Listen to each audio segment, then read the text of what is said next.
నమస్తే, welcome to Y news.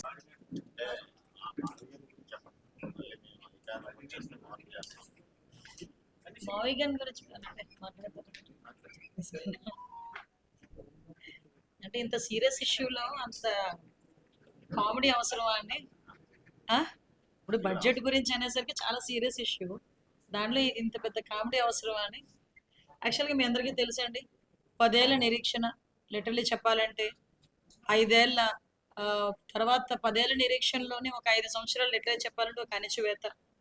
వేల రోజులు, ఒక రోజు కాదు, 2 రోజులు కాదు, 1600 రోజులు, సుమారుగా 1631 రోజులు రోడ్ల మీద తిరిగి, రోడ్ల మీద పోరాటం చేసి, నడి రోడ్డు మీద భోజనాలు చేసి, నేల మీద భోజనాలు చేసి, బూటకాలతో తన్నించుకొని, కేసులు పెట్టించుకొని, వీటన్నిటికీ కూడా ఒకరోజు ఈరోజు చెప్పాలంటే ఒక తెరబడబోతోంది, ఒక చరిత్ర సృష్టించబోతోంది. ఈరోజు నిజంగా అమరావతిని ఈరోజు చట్టసభల్లో, నిన్న లోక్సభలోని, ఈరోజు రాజ్యసభలోని కూడా అమరావతి మీద చట్టబద్ధత కల్పించడం అనేది నిజంగా ఒక రకంగా చెప్పాలంటే అమరావతి రైతులు, ముఖ్యంగా అమరావతి మహిళా రైతులకి దీన్ని కూడా మనం అందరం కూడా అంకితం చేయాలి. అట్ ద సేమ్ టైం ఎన్నో అవమానాలు పడిన మన గౌరవ ముఖ్యమంత్రి గారు, అదేవిధంగా గౌరవ ఉప ముఖ్యమంత్రి గారు, ఇద్దరుకి అదేవిధంగా పోరాటం చేసిన లోకేష్ గారు, వాళ్ళతో పాటు పోరాటం చేసిన చాలా మంది, వీళ్ళందరి తాలూకా కృషి ఫలితం ఈరోజు అమరావతిని ఒక చట్టబద్ధత కల్పించడమే కాకుండా ఎంతో మంది పెట్టుబడిదారులు ఈరోజు రావాలా వద్దా, ఉంటుందా ఉండదా అన్న క్వశ్చన్ దగ్గర నుంచి ఈరోజు అమరావతి రాజధాని అని ధైర్యంగా చెప్పుకొని అనేక మంది పెట్టుబడిదారులు రాకని కూడా ఆహ్వానించడానికి ఒక సుదినమంగా మనం ఈ రోజు అందరం కూడా భావించుకోవాలి. ఈరోజు ప్రతి ఒక్క ఆంధ్రప్రదేశ్ లో ఉన్న ప్రతి ఒక్క పౌరుడు కూడా చాలా గర్వంగా, నా రాజధాని ఇది, ఈ రోజు నా రాజధాని అమరావతి, దీన్ని ఎవడు కూడా మార్చలేడు, ఇంకొకరు వస్తారు వేరే మారుస్తారు, ఇంకొకరు వస్తారు వేరే చేంజ్ చేస్తారు అన్నది కాకుండా, ఈరోజు చిన్న పిల్లడికి కూడా మొన్నటి వరకు ఆప్షన్స్ ఇస్తే నన్ ఆఫ్ ది అబౌవ్ రాసుకోవాల్సిన పరిస్థితి వచ్చేది. కానీ ఈరోజు అమరావతి నా రాజధాని అని హ్యాపీగా చెప్పుకునే పరిస్థితికి ఈరోజు తీసుకొచ్చిన ప్రతి ఒక్కరికి కూడా పేరు పేరున ధన్యవాదాలు తెలియజేసుకోవాలి. ఈరోజు వాళ్ళు కార్చిన కన్నీటి చుక్కలకి కానీ, వారు చేసిన ప్రాణ త్యాగాలకి కూడా ఒక ఫలితం ఇచ్చిన రోజు కింద మనం భావించుకోవాలి. ఆ రోజు నేను మొన్న అసెంబ్లీలో కూడా మేము మాట్లాడుకున్నాం. శంకుస్థాపనకి కూడా చాలా మంది, అంటే ఆ దేశంలో ఉన్న అన్ని పవిత్రమైన స్థలాల నుంచి మట్టిని, నీటిని కూడా సేకరించి ఆ రోజు అక్కడ పోస్తే, ఆ రోజు స్థల ప్రభావము, స్థల బలము ఈ రోజు ఇంత గట్టిగా నిలబడే పరిస్థితికి అమరావతి వచ్చిందంటే, ఆ రోజు ఆ పవిత్ర జలాలు, పవిత్ర మట్టి తీసుకొచ్చిన పుణ్య ఫలితం కింద భావించుకోవాలి. ఆ రోజు కంట్రిబ్యూట్ చేసిన 30,000 ఎకరాలు, 29,000 మంది రైతుల తాలూకా కంట్రిబ్యూషన్, వీటన్నిటికీ కూడా ఈరోజు ఒక ఫలితం దక్కిన రోజు కింద చెప్పుకోవాలి. దీన్ని మనం ఇంత ఈరోజు గవర్నమెంటే కాదు, ప్రతి ఒక్క పౌరుడు కూడా చాలా ఈగర్లీ వెయిట్ చేస్తున్నారు ఆ చట్టబద్ధతకి. మనకి ఈరోజు రాజ్యసభలో కూడా ఈరోజు ఫలితం కనిపించబోతోంది. విషయం ఏంటంటే, మన ఒక పక్క నుంచి అదృష్టం, ఒక పక్క నుంచి దురదృష్టం.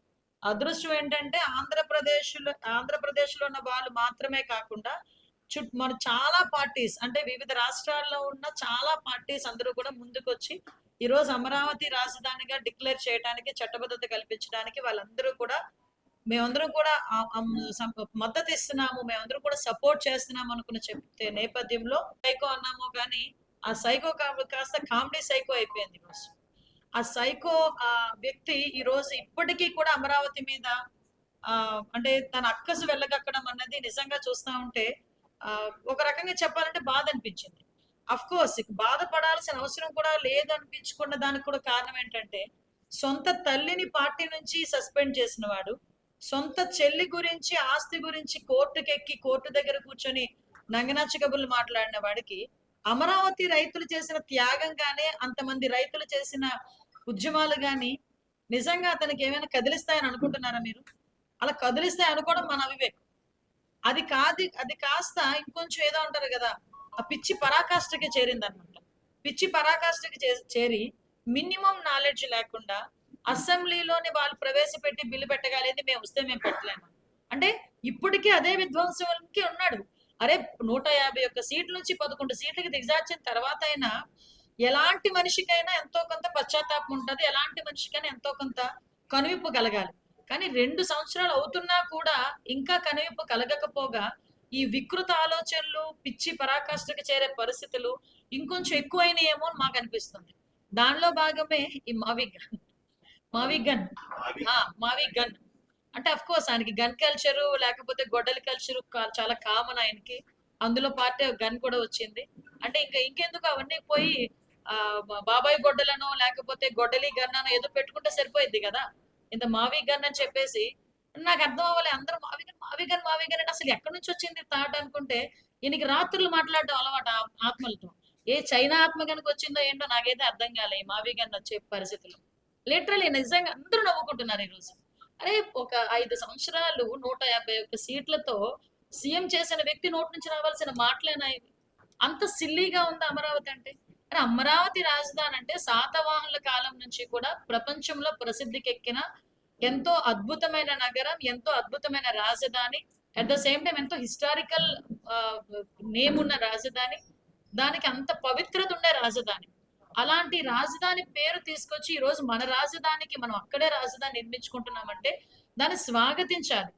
అంటే అధికారం లేనప్పుడు అప్పుడమ్మ స్వాగతించిన వ్యక్తి అధికారం వచ్చిన తర్వాత 3 ముక్కల రాజధాని అని చెప్పి మళ్ళీ ఎగైన్ ఈ రోజు తీసుకొచ్చి అది కాదు మావిగన్ అని చెప్పి మచిలీపట్నం, గుంటూరు, విజయవాడలోని ఆ రీజన్ లో పెట్టండి అంటే ఎగైన్ ఇతగాడు ఏమనుకున్నాడంటే నేను ఏం మాట్లాడితే అది రచ్చ అయిపోతుంది అనుకున్నాడు. లేకపోతే ప్రాంతాల మధ్య విభేదాలు సృష్టించాలి అనుకున్నాడు. ఈ రోజు అమరావతి అన్నది వైజాగ్ రాజధానిగా కావాలంటేనే అనకాపల్లిలో ఒప్పుకోలేదు, వైజాగ్ లో ఒప్పుకోలేదు. నాయన నువ్వు అక్కడే ఉండి మేము ఇక్కడే ఉంటాం, మేము ప్రశాంతంగా ఉంటాం అన్నారు.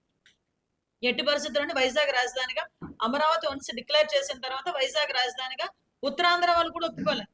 ఈ రోజు ఉత్తరాంధ్ర వాళ్ళు కూడా ఆ రోజు అమరావతి నుంచి న్యాయస్థానంకి వాళ్ళు అక్కడికి పాదయాత్ర చేసేటప్పుడు ఇక్కడ నుంచి చాలా మంది వెళ్ళారు అక్కడికి.